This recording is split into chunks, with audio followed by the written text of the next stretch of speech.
This week on The Nonsense in the Chaos, I'm going to talk about the pilgrimages that I have walked because they're a really big part of my recent experiences and a big body of work that I completed last year. I'm doing a very short one walking to Boomtown this Saturday. I'm pre-recording some of these podcasts because I'm going to be away for 2 weeks. I'm going to be walking from the Isle of Wight to Boomtown via the Ellen line, which I'll explain a bit more about what that is in a minute, and opening Boomtown, which is really exciting. Megan introduced me to all of that, and then Jonathan just dropped the bombshell in the last podcast that, that it's a land temple, which makes total sense because we could really feel the energy in Boomtown. And so, you know, I believe in everything and nothing. I don't know what any of this stuff is. I don't know what it means, and I don't know if it's real, but I have got so much out of walking these energy lines. The experiences I had at Boomtown last year were out of this world. I was stone cold sober, and it was the most profound festival experience I've ever had. So regardless of whether it's real or not, it makes my life way more nourishing and enjoyable for these things to exist within it. So I'm happy to welcome them in, and I don't care about what's true and what's real and what's not, because actually true is the wrong word. I feel like truth is something I'm very tuned into, but reality is a slippery fish, and I feel that we're being sold a version of reality that actually is sending us all to hell in a handcart. So I'm very happy to jump out of that cart and flop myself into the sea of imagination and magic. And it's a much more beautiful place in here, and I'm having a way better life experience from being here than I was previously when I didn't believe in anything. Who knows what these energy lines are, but I am walking with 4 priestesses who are representing the 4 elements. I'm spirit, and we're going to walk from the Isle of Wight to Boomtown. It'll be 3 days. It's a tiny walk. Like, that might sound a lot to people, but it's nothing to me. I'm used to walking for 7 weeks, 500 miles from one end of the country to the other. So yeah, walking like 30 miles is nothing, but it's going to be lovely. I also, this autumn, I'm definitely going to go do a bit more of a bigger walk, but I'm going to do it on my own because I've been walking with people for the last few years. So let me explain what I've been doing. I set off on a pilgrimage in 2018. It was the first ever Extinction Rebellion when they went and shut down London. A group of people walked from Brighton to London along the Meridian line. It was a ley line. I didn't know anything about that. I wasn't even particularly engaged or connected to that when I did this pilgrimage. It was just, I remember that being mentioned. And we walked this line, and I wasn't able to walk all of it. I was really busy and I had to dip in and out of it. So I did like a few days walk here and there, and then had to go back and do work and then come back again. But I was there and we walked through Forest Row. We went somewhere where there was a very old yew tree, but I can't remember where we stayed. But each night we stayed in a church, and it was arranged by Extinction Rebellion that we would stay in these churches. And sometimes we got to the church and people had cooked us whole meals, and it was beautiful and it was so lovely. People were so kind. And each morning when we left, the vicar would come and do a blessing for us. And it was the first time where I got a taste of how powerful pilgrimage is. It just felt like such a physical and important act for us to be walking to London. And I was absolutely blown away by the fact that we could get from Brighton to London via footpaths and countryside. I just didn't know that it was possible. It felt like everything's so urban, I guess because we're just moving really fast via transport from one town to another, that it doesn't seem like there's really the capacity for us to get from one place to another without walking along a road. I just didn't expect that we could get all the way to London. And via Blackheath, we actually got into central London without walking through urban landscape or really along roads. It was like the occasional bit you had to walk along a road every now and then, but really it was mainly just through countryside. And I just had no idea that that was possible and how easy it was. That was the other thing. I was like, oh, so you literally could just walk out your door tomorrow with a bag on your back and just walk to London from Brighton.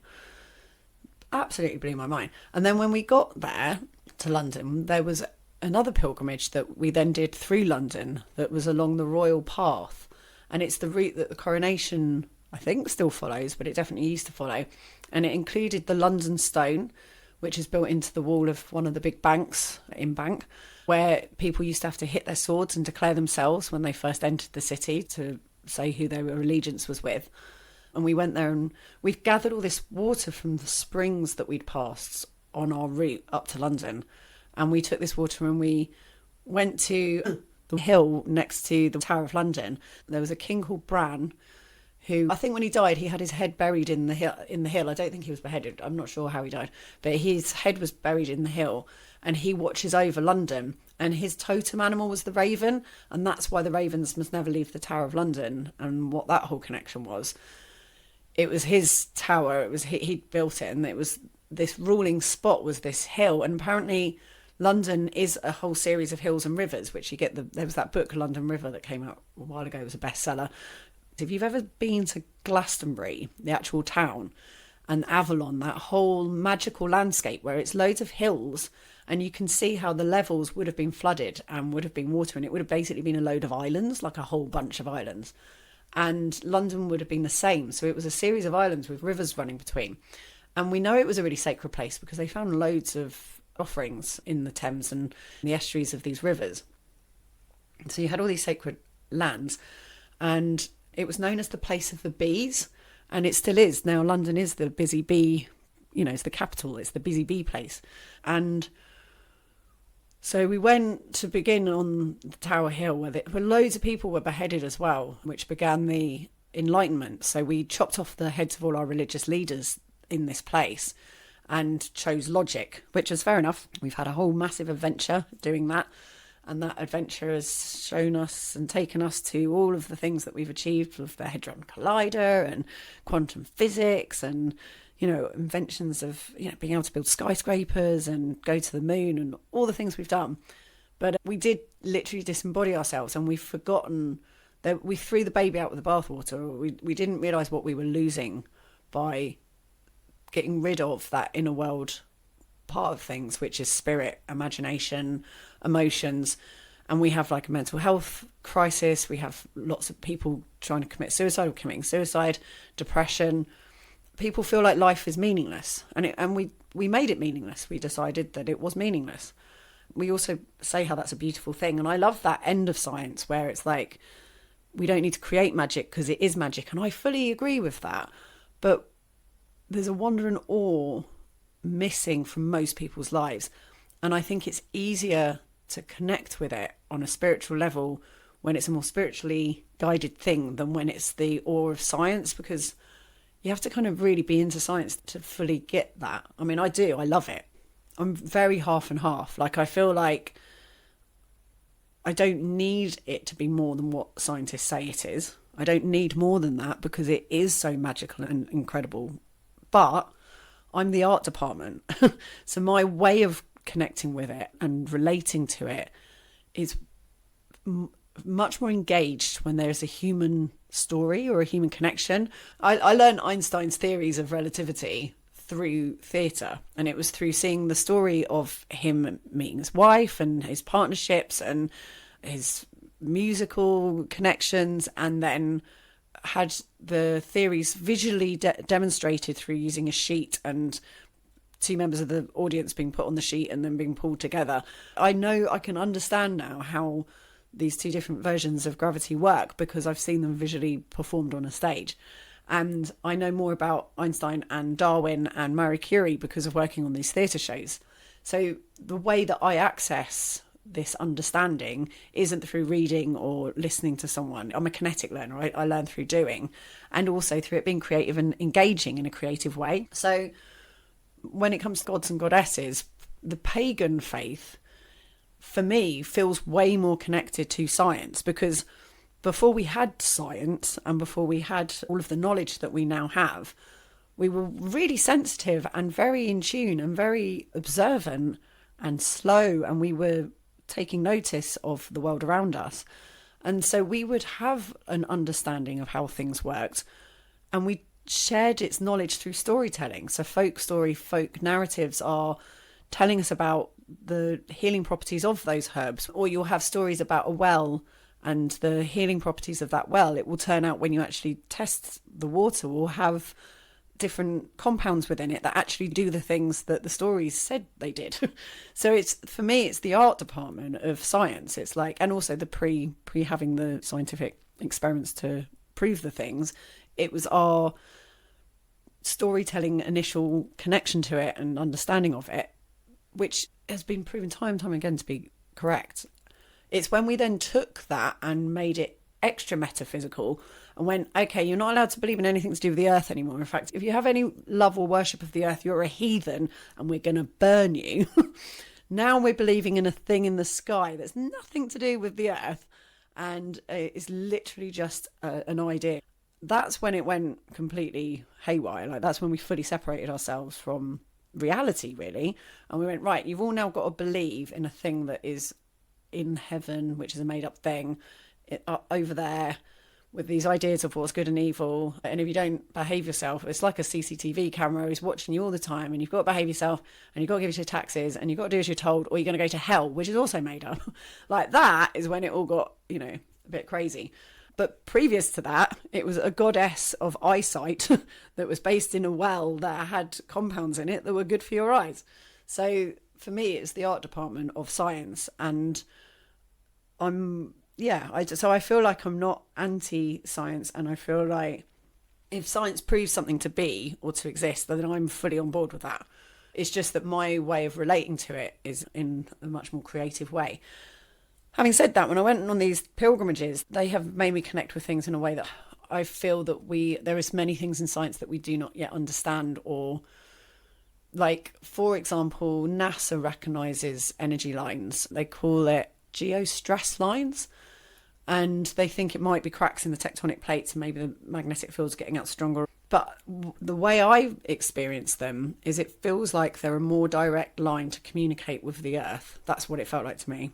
I think I got that as a downlight, like it was a thing that came into my head, that's what it was. And it felt like I was being told that rather than me going, oh, that's an interesting idea that I came up with myself. It felt like something came into me and told me that's what it was.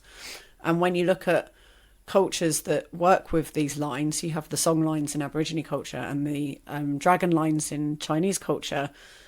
They know how powerful they are. Only emperors were allowed to build on the dragon lines, and the Aborigines go on walkabout and spend time with the land. I've done 4 walks now over 4 years, and I'm not meant to be doing one this year, even though I'm going to go do a short one along a line that I know and love, which I'm looking forward to doing. I'm feeling like I need to go and walk about, and if I don't, I will feel bereft. So I will go walking in September somewhere, and I'm looking forward to doing it on my own, because it's been a big body of work that I've just been doing. So it began with me doing a walk on my own in 2020. It was meant to be with a friend of mine, Joanne Schmarko, who I will interview for this podcast, definitely. We planned to walk together, but things didn't work out, and she wasn't able to do it because she had some work that came in. I wasn't sure whether I was going to go on my own, but then one of my best friends died, and my house during lockdown suddenly felt like a prison. I really wanted to get out. I wanted to be able to hug my friends. I wanted to be able to distract myself from the pain I was feeling. And it wasn't just my friend. About 3 people died, and it was all horrific. None of them died from COVID, and none of them died pleasantly. The level of grief I was feeling was overwhelming. And so I was planning to do this walk. I'd kind of physically got myself ready to be able to do it. And I had all the kit, and I had that time. 7 weeks is not easy to carve out, but also because it was the pandemic, it was possible. And I just thought, I'm going, I need to go. And so I walked on my own, and I walked from Land's End, or Cairnlea Bowl in Land's End, to the Norfolk coast, to Hopton-on-Sea. Now, the reason why I took that route was because I looked on the British Pilgrimage Trust website and just looked for a walk that was 7 weeks long. It was 500 miles, but it said it was along some energy lines called the Michael and Mary energy lines. And I was like, I didn't know anything about them. And it was the only pilgrimage, I think, that was along an energy line that they advertised. That was the only one I noticed. So it wasn't like that was what all pilgrimage routes are on. Some of them were between, certain cathedrals and things like that. This one was called the Michael and Mary line. So I was like, well, that's interesting. It's an interesting thing to walk. I'm up for getting to know what this thing is that I've heard about. I've heard like crop circles, and there's things that you hear about and you know about, but you don't really know what they are. And so I was like, okay, I'll go and have a little discovery of what this thing is. So I looked into it, and I found out that there was a book that was written in the 70s called The Sun and the Serpent. And they'd had a hunch that there was a ley line. So a ley line is drawn by a human with a ruler through a load of sacred sites. They'd drawn this ley line, they'd drawn a line with a ruler, and had found that there was all these sacred sites in line with Beltane. So when the sun comes up at Beltane in the east, it would line up with all these sites. And so they were like, I think there's something there. And then what you do is you take dowsing rods and go and dowse and see what's there. So they went and dowsed this line, and they found an energy line. They found that there was something like a serpent kind of swooping along. And they went really far along before they realised that there were two lines, that it wasn't one line, it was two. So we went right back to the beginning again, found where the other one came in and tracked them all the way across the country. Some of it was done in the field, no pun intended, but some of it was done with a pendulum over a map. So yeah, sometimes it's not always done physically. If you can't get through someone's property, you'd have to do it over a map. They mapped these two energy lines and called one Michael because it went through, I think there's like 160 odd churches dedicated to Michael and Mary along these routes, along these lines. One went through more Michael churches and one went through more Mary churches. But also they do feel different, but I don't know how much that's because of the names that I feel the difference between them. But when I started walking, I'd read a bit. I didn't read the whole book. I'm really bad at actually doing these sort of things. So I got the gist. I bought the book, I'd got the gist, and didn't read the whole thing. Also, I like to be surprised by things, and I also like other people to tell me about it. So like I knew about it, I knew the book and I knew the gist of it, but then I like hearing people tell me about it who are invested in it and who do believe in it or care about it. Also, it means that I'm not witnessing or experiencing the places along the route already having a preconceived idea. So like once I have the gist, then I can go and discover these things on my own and then look back on the book or hear what someone tells me about it and go, oh, and reflect on what I actually experienced rather than have all of this sort of pre-described information, because I think that will affect things. So anyway, I hadn't read the book and set off and walked for 2 weeks with my two friends, Fran and John. And in the first week, my husband split up with me, which was the mega thing that happened on that walk. And so my whole life changed. My life kind of fell apart and I had no idea what was going to happen, what my future was going to look like. And I was walking along with John and Fran, this masculine and feminine energy, and they're really buoyant and fun to be around. And they left. And I was in the habit of saying us, but I was then meeting people and saying us. And people were like, well, are you walking with anyone else? And I was like, oh, no, oh, sorry, I was. There were there were others. But it then became like, oh, yeah, but there's the lines are there as well. And I realised that it still felt like there was a masculine and feminine with me. And the Mary line especially, I tuned into first, where I just kept feeling like I'd walk through places and it felt like there was almost like an Instagram filter where it was all just very sparkly and tinkly. And I just felt like magical. It felt magical. And synchronistic things would happen. And then I'd look at the maps afterwards. So I wouldn't look before, I'd look after and see if where had been on the lines. And I was instinctively walking along the lines, like precisely. And they were, and I was having these experiences. So I was like just getting from A to B, worked out roughly along these lines from A to B. But I didn't know exactly where the line was. But I was automatically walking along them. When I got to Glastonbury, I really then tuned into both of them. I sat in the Chalice Wells Gardens and I sat on this bench and it felt like a waterfall hitting me and it was just pure movement and pure action. And I was like, oh, maybe that's one of the energy lines. Maybe I'm sat on an energy line and that's why I'm feeling like this, because it's obviously really intense. It's a node point where they cross. So there's like node points. All the sacred sites were built on node points where they cross. And then I went to the well, which is very much, as soon as you got there, it's like, this is definitely feminine. This is the feminine energy. And it was absolute stillness. And it felt like a mother watching a child grow, like a sapling grow, and making sure nothing interfered with it. So it was still, but deeply present stillness and deep, like potently fierce, fiercely holding space. And it didn't feel anything like the full-blown energy that I could feel from the Michael line, which had been so full of movement. And it was then that I had experienced that the masculine felt like the energy of, you can do this, you've got this, and pushing me forward. And the Mary energy felt like looking after and nurturing and nourishing and holding. So that then I tuned into them. And then I had the experience that I explained before, that when I went through Avebury, it felt like I went through some timeline shift, and I shifted dimensions, and now I live in a reality with I'm married to someone else. I live in a different country, and I have a completely different life, and I'm no longer scared of heights, and I jump off of cliffs for a living. Just major thing, like I don't have asthma anymore. Things that are actually physical have changed. So it's quite amazing what came out of that pilgrimage. And it felt like it was a healing. It felt like it was for me. And I've reflected on it afterwards, that in my practice of witchcraft, I walked from west to east. So when you're welcoming in the directions, north is physical, the earth, east is the air and is communication, the south is fire, it's your passions and your drive, and the west is your inner world. And I walked from the inner world to the outer world. So I walked from the inner world to the thinking, from the water to the air.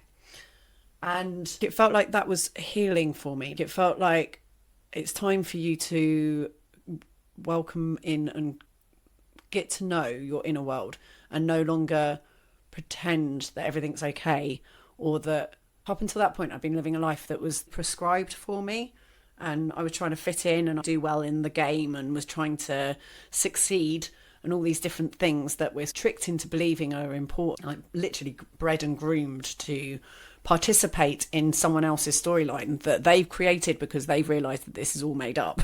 And so they're like, you need to go to school, and you need to go to university, and you need to get a job and work, and then you'll earn money, and one day you might be like me. And it's like, no, we'll never be like you. We'll never earn enough money. We'll never work hard enough to earn enough money to be as rich as you, because you didn't get your money through doing that. That's not how you got your money. You got your money from selling human beings as slaves, or you got your money through like some really nefarious means where people got hurt and stuff got stolen and nasty things happened, and that's why you've got money. And yeah, if we do that, we go to prison. So yeah, it's all made up by people who worked out a long time ago that they could do whatever the fuck they wanted, and we can too.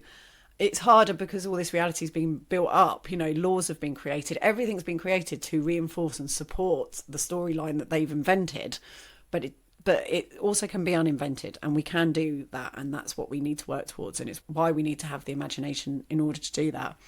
Really good book called Trespass, The Book of Trespass by Nick Haynes. Please read it. It's so important. It's such an amazing book. And he's the one that's got the whole Right to Roam movement happening. Right to roam is really important. If you don't know anything about it, then look into it, because it's about our right to be able to go anywhere, and the land is ours. Like the earth is ours. We didn't choose to be born into a world where a bunch of bastards made up a load of laws that keep us all in place and mean that we have to obey what they say, and they put up some fences and say this is their house. Just because you said it is, just because you've made up a whole bunch of stuff that says that that's what's happening. So the footpaths are really important, and the right to roam is really important, and we have, some things enshrined in law that mean that we can do that. But in Scotland, you can go anywhere. You can walk anywhere. You can walk across any land. And we have it in Sark as well, where I live. We don't have any trespassing laws here. But you do in England, but we do have footpaths, and some places don't have footpaths. So we've got some things which are good, but we could and should have way more access to green spaces than we do. So that's something worth fighting for.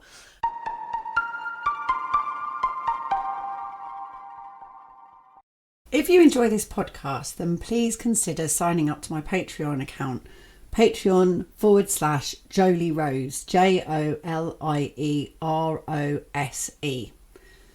This is a full-time thing for me to be doing. It takes a lot of time and energy for me to create the podcast, and I want to be able to give them away for free. I also offer moon ceremonies every dark and full moon, which are also for free. You just have to join the Zoom link and take part. And I also create video blogs that are every week or fortnight that I share on my YouTube channel, which is La Luna Coven.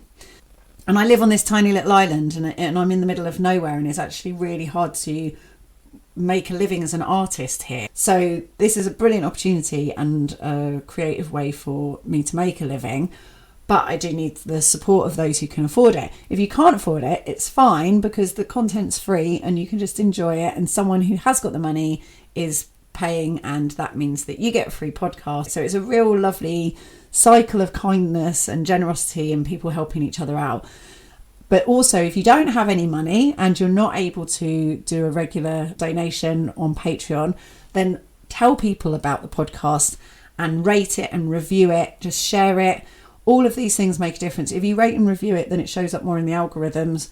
Really, I want to reach as many people as possible. So that also makes a huge difference. So if you can't support me financially, no problem at all. Please share and tell people about it. If you enjoy it, then someone else probably will too. So thank you so much for your support. I love doing this and I love that you're listening. So huge hugs and thank you so much.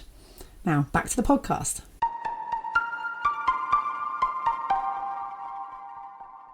I did this pilgrimage, walked to the length of the land. It changed my life, blew my mind away.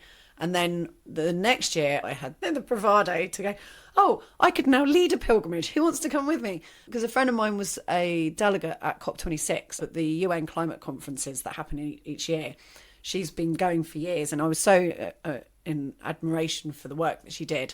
And she came and joined me towards the end of my pilgrimage and said, oh my God, it would be amazing to do a pilgrimage to COP. And I was like, I'd been thinking how... Because I work at a Tudor reenactment and I live as a Tudor person for a few weeks in the summer, and the public pay to come and see what Tudor life is like. And I've been going since I was 10 and it's been the most life-changing thing that I've ever done.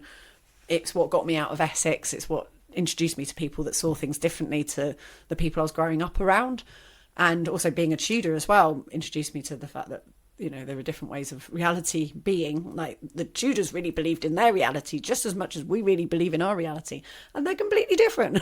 So which one was right? So that's when I first started to question reality, was when I was going from Essex to 16th century Suffolk and meeting all these people from all over the world. And I just like, oh, hang on, the only way isn't Essex. There are all these other things going on. And it changed my outlook completely. And Kentwell was actually on the route as well. It was on the Michael line. So I ended up walking to Kentwell, which was amazing because we'd always been going on about how... So we were travelling players and that's the job that I do there. And we would always say that we'd walked many days upon the road from London and we'd just hazard a guess. We'd make things up. I mean, it was different every time we said it. But now that I've walked from Land's End to Kentwell, I walked all the way and it took me 6 weeks. So I know that it takes 6 weeks to walk there. So from London, easily a week. You could easily walk to Suffolk in a week from London. So yeah, that was fun. But yeah, having been a travelling player by performance at this Tudor thing for many years, we'd be doing performances called Mummers Plays, which are just short kind of morality plays, like little, it's like the precursor to pantomime.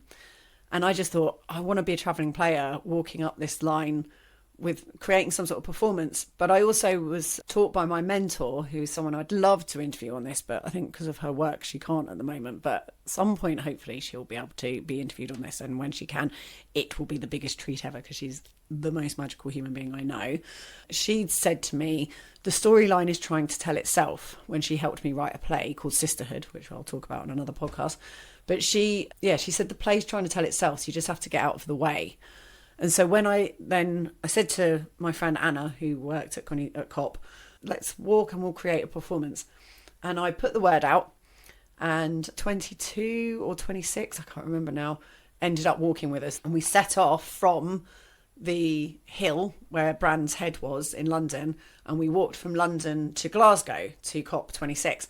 But then when I was looking for a route, I found a ley line that ran up the north-south axis, called the Spine of Albion. Turned out no one had ever walked it before. A couple had written a book. Caroline Hoare and Gary Biltcliffe had written this book, The Spine of Albion. It was huge. I didn't read all of that either, but I did get the gist again. And it started in the Isle of Wight and it went all the way up to Hope Bay in Scotland. And I was like, okay, let's walk that. But I looked and, we'd get from London, we'd have to go along the Ridgeway, which was back along the Michael and Mary line a bit, which was nice to reconnect with that. And then walk up the Spine of Albion and then get across to Glasgow. And I wasn't quite sure how we'd do that, but we mostly would be walking along the Spine of Albion. And then as I started to develop the concept, and I got funding from the Arts Council and some really interesting people, a guy called Ben Christie, who set up the Medicine Festival, got involved with helping me create it.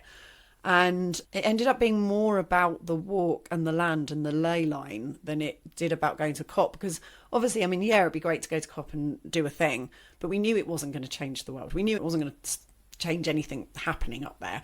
But walking the spine of Albion, the land. So we worked out where we thought the chakra points were, and so the base chakra was in the Isle of Wight, the one in your pelvic bowl was Winchester, and then the solar plexus was Audley Edge, and then the heart was Long Meg, and then the throat was Edinburgh, the third eye was Cavercarn in Scotland, and then the crown was the water's edge up in Hope Bay. And Culver Down, which is the place where the lines come in on the Isle of Wight, Culver means pigeon or dove, and down is hill. So it's like Peace Hill to Hope Bay. So there's something quite special about that. So that's where we worked out where we thought the chakra points were, and we decided to hold a ceremony in each place, and also at Dragon Hill, which is near where the Michael and Mary lines cross. And Dragon Hill, which is a really epic hill with the big chalk dragon, which is the oldest, or chalk horse, but it's the oldest of the chalk horses, possibly a dragon, and it's a very sacred site. And so we decided to hold these ceremonies all along these places, and to invite local wisdom keepers who were like the local druids or people who knew the land to come and tell their stories and their mythologies, and hold a ceremony for us. And it was amazing. I met most of them in London, the people who joined me, and we walked from there. But Scarlett, who's one of my friends, who I will be interviewing also for this podcast, she's been on loads of adventures with me. She came and we marked the beginning with the druids who were based there in the Isle of Wight. And then we walked up to Winchester and met with Jonathan Kay, and he told us about the land temples in Winchester of St Catherine's Hill, which we're going to be walking to with this pilgrimage to Boomtown. And this is along the spine of Albion. Then we nipped across on the train to London, picked up the rest of the pilgrims, and then walked along the Ridgeway, along the Michael and Mary lines to Dragon Hill, where we then did a big ceremony, which was massive and very interesting, insightful, in that we felt like there was a prescribed way of behaving that felt a bit evangelical, and like, this is how you do this kind of ceremony.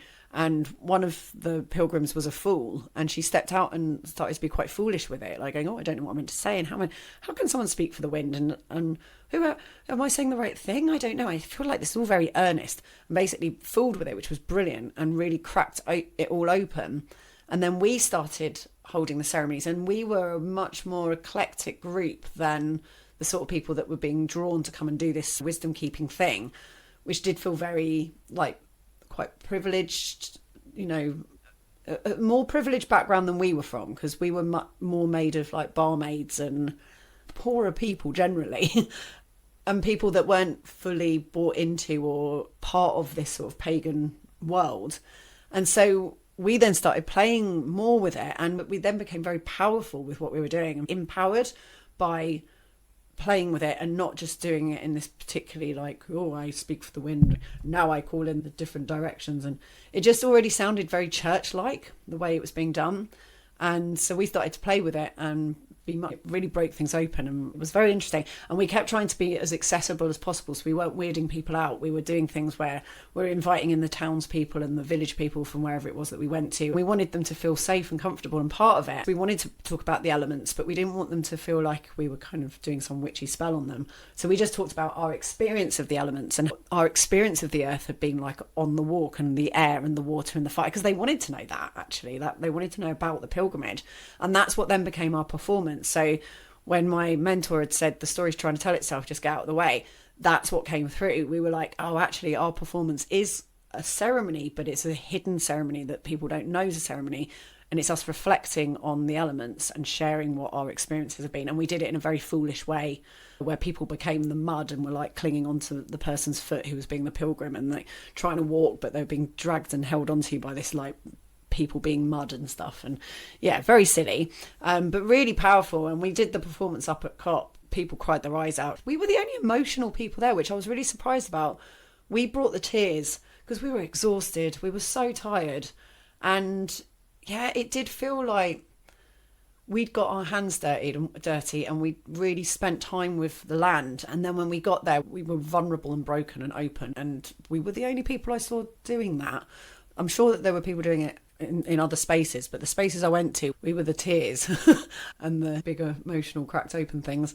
What the spine of Albion was a line drawn, a ley line that's drawn, but then you dowse, and this couple had dowsed these energy lines, Gary and Caroline, and they named them Ellen and Belenus. So Belenus is the Celtic sun god and Ellen is the goddess of the ways. And they're a bit like Apollo and Artemis, but the Celtic versions. And they're not brother and sister. They're not related to each other. But yeah, Belenus is the sun god, Ellen's the goddess of the ways. And on the way up, I was expecting them to maybe feel the same as the Michael and Mary lines. I was expecting the same kind of energy. But gosh, it wasn't. And yeah, felt very ferocious, feminine energy. It felt like trying to ride a dragon. And I know it was also because I was undertaking a harder task. I had 22 souls that I was trying to protect and make sure they didn't hurt themselves. Anything that happened to them would be my fault. And I was the insurance and I was the planner, the route planner, and it was terrifying. But it just felt like it was much harder. Everything was much harder. And like I was saying about the north, south, east, west thing, north is physical and the south is the fire, is your willpower. And it was like, having got that healing from the earth, from Michael and Mary, it was a bit like, and now what are you going to do? How are you going to show up in the world, in the physical world, with that passion and that fire and that drive and the things you care about? And I walked to COP26 with 22 people and we created a performance and we performed it there. And we did healing ceremonies in each of the chakra points, and we carried on up to the top of Scotland as well. And we drove the last bit because Scotland's a different kettle of fish altogether. And I didn't have the experience or the equipment for traversing that landscape. But we drove up and we went to Cavercarn and we went to Hope Bay and we did ceremonies in each of these places. So it felt to me like we did a massage. We gave Great Britain a massage, and I walked up its spine, and my friends joined me and we walked up the spine and we gave the earth a massage. And that felt really important, but it completely it took it out of me, like it killed me. That was so much, and I felt battered and bruised from it. But I came back and I was already in a relationship with my now husband. He was so supportive while I was away and so amazing that it became clear that I wanted to marry him. Like, he was someone I wanted to spend the rest of my life with, even though he's half my age. He was under half my age when I got together with him. So it was a big thing and I was a bit concerned about doing it. But he's been nothing but incredible and our relationship is beautiful and we get on really well. It's just easy and we're happy and we have a really lovely time with each other. And I just am so honoured to be in his presence, and the fact he loves me is the best thing that's ever happened to me. So it felt like a gift. Like, I went through this huge undertaking, which was for the earth and was a gift to the earth from me and from us and everyone that we met. It was called Listening to the Land, and we learned in a way to listen to the land, but realise how far we've come from being able to. So this is what I was saying about people being more sensitive and being able to, like, just tell that there were certain healing attributes in the waters because they were more sensitive to things. And we're so far from that now. But I got a little taste of it and a tiny appreciation and understanding of how deep that relationship could be.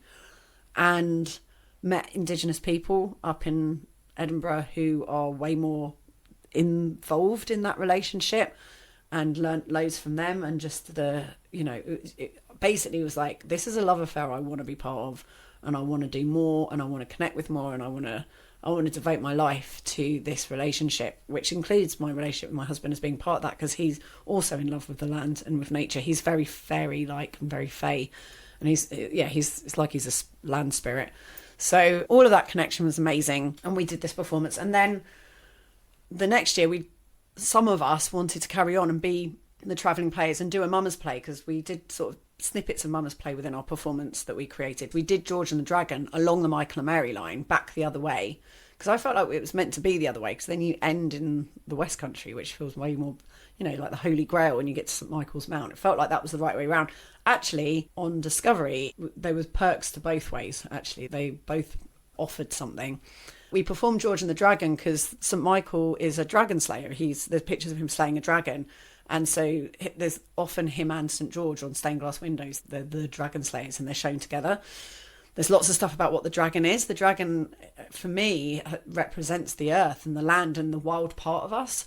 So the whole twin effect of fighting with your twin and slaying your twin, but in doing so, you're actually slaying part of yourself, and you need to learn to love that part of yourself and not slay it, and not just pretend to be this shining knight, pretending to be all like, oh, look at me, when actually you're slaying the animal part of yourself, which is the bit that's connected to the land. And in Chinese mythology, the energy lines are called dragon lines. So the dragon seems to represent the land and the land's spirit and power. And then I think within ourselves as well, there's the dragon within ourselves. So we performed George and the Dragon along the Michael and Mary line. That felt like an amazing gift. People welcomed us in, and everyone heard about us, and people would hear about us 10 miles down the road and be like, oh, come to our church, come to our school. We were getting invited to all these places, and it was wonderful.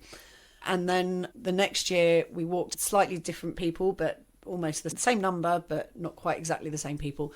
We walked from Edinburgh down to the Isle of Wight, back down the spine of Albion. This time we decided to write our own Mama's play, and along this line there was lots of Arthurian legend. So it goes through the Round Table in Winchester, and then there's knights who are meant to be, and King Arthur or the knights are meant to be buried under Alderley Edge in a cave, and when the land is in need they'll rise again. And so our play was called Arthur's Awakening, and it was King Arthur awakening to come and save us and help us in our hour of need. And it's very bizarre. It didn't make any sense. It's mummerish, which is wonderful. Folk theatre shouldn't make sense. It's speaking to some other bit, the inner world. And so the more kind of mysterious and I don't know what's going on, the better, I think. So we walked down doing this bizarre play, loads of knob gags and innuendos, very Monty Python. And it was interesting because that then was woven in with Boomtown. So we actually went to Boomtown before we set off. So it was the week before we went and did Boomtown. And I was asked to do the end room of the game. So that was what Megan had asked me to do. And it was only when we were talking about it that she said the character that the storyline was based around was called Ellen, and everyone was looking for Ellen.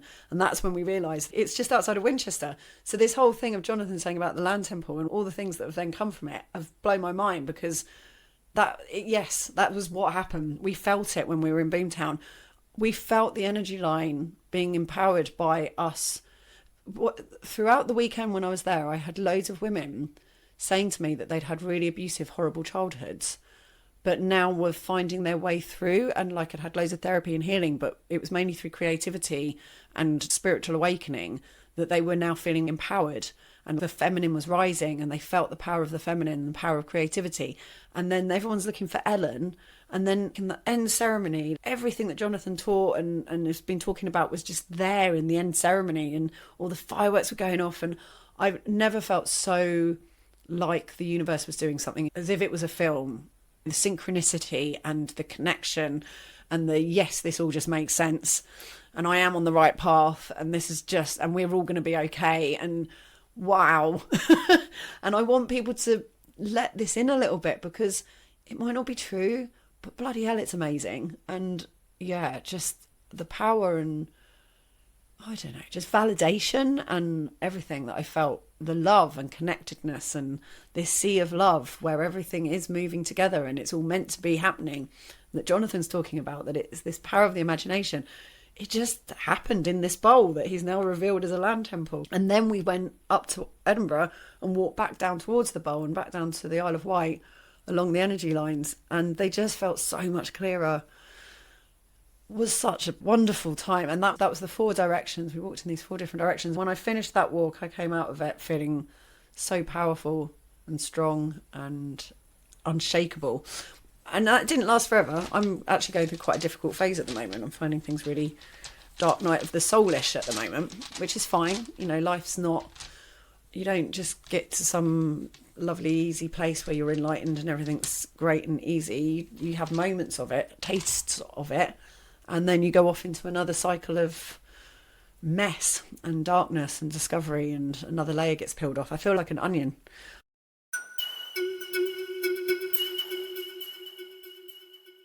Oh, there you go.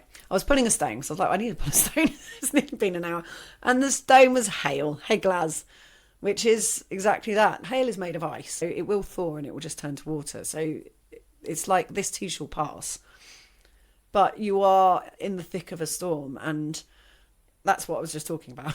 So at the moment, I feel like something's happening. I'm going through a process. I'm actually being rubbish at loads of things that I care about, but it's finding the time to do everything, giving it the time and attention that it actually needs, and prioritizing, because I need to make a living, I need to earn money. That there's the immediately earning money, which isn't necessarily doing the things I want to do, but I'll be getting money for doing it.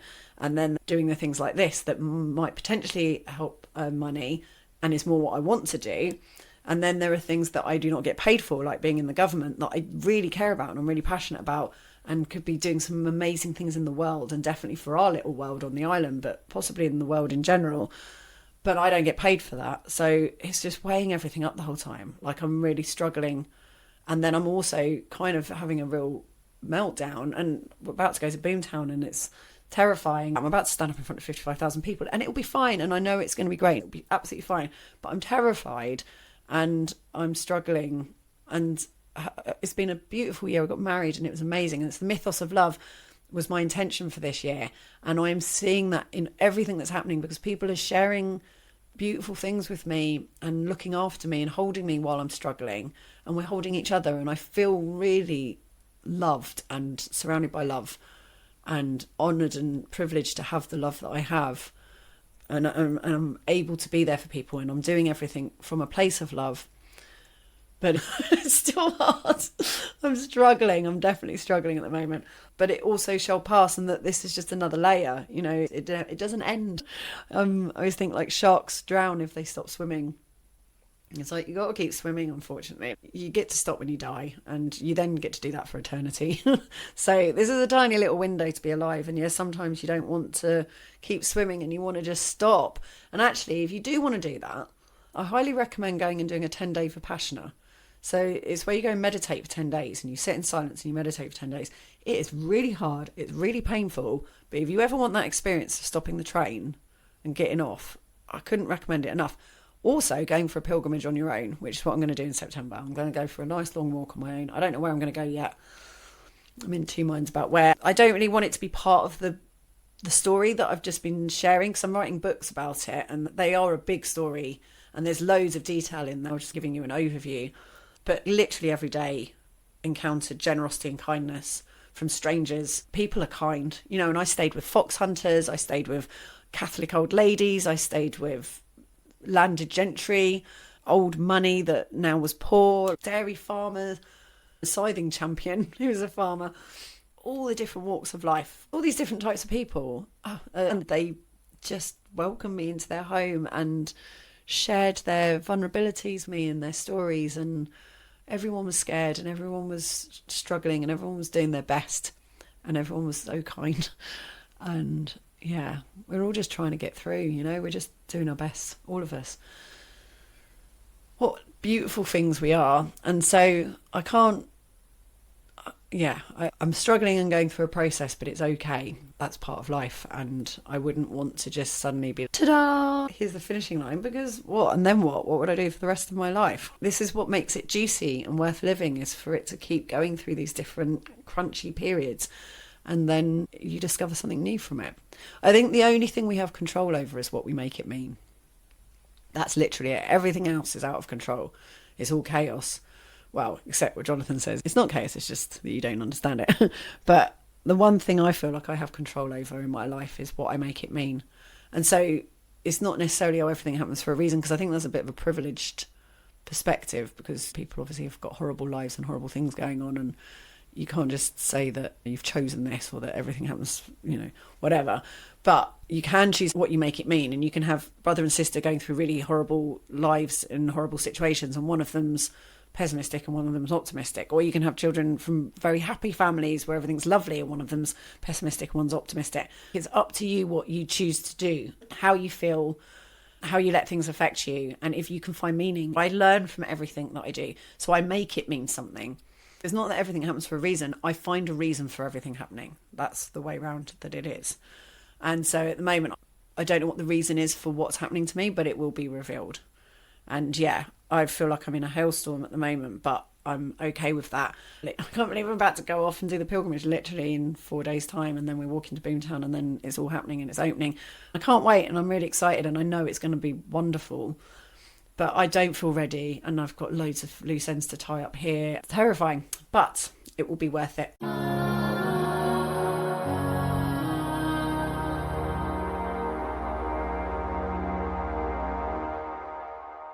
my Chaos Crusade for this week, I hadn't even thought about, so let me have a little... My Chaos Crusade will be when you're out walking, to not listen to a podcast or music. Go and do a walk that's fully immersive.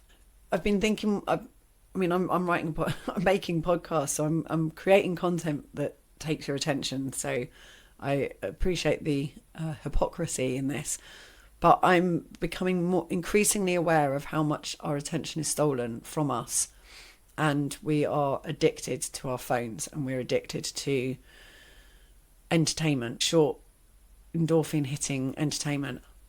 I'm trying to have a digital detox. My birthday's New Year's Eve, so after my birthday and the birthday messages that you get from social media, which is, you know, nice to receive, I then do a digital detox and I don't go online again till about Easter. And I love it. I love doing that. But I'm starting to feel like that's not enough. And if we want to imagine a better world and imagine our way out of all this, we do need to detach from our phones even more than we are. This next walk and me doing the pilgrimage requires me to be on social media, and obviously I'm doing the podcast. But after that, I can continue doing the podcast advertising and bits and bobs and do the things online without having it on my phone. So I'm going to take Instagram and Facebook off my phone and only engage with it on the computer. And that means that it's more of I'm doing work thing rather than just automatically opening it and scrolling. Because I sit down to do a meditation and then I find myself opening WhatsApp, Instagram and Facebook just to go and check them before I meditate. And it's like, I've just finished doing some yoga, about to meditate, and I'll check all my social media. And it's just an addiction. So I would say going for a walk without taking a phone with you and being present and spending time without it, cooking without having something on, taking a shower without something on. I know it means that you might not listen to me so much doing the podcast, but I also think it's really important and we need to detangle ourselves. And that would be my Chaos Crusade. So thank you so much for listening, my dearest ones. And I hope this is taking you on a little journey. It is for me. I'm amazed at how this is sort of telling a story. And I'm excited about all the people that I want to go and talk to because there's loads. So letting the story unfold naturally, organically, it seems to be happening. Thank you. Speak to you next week. See you the anon.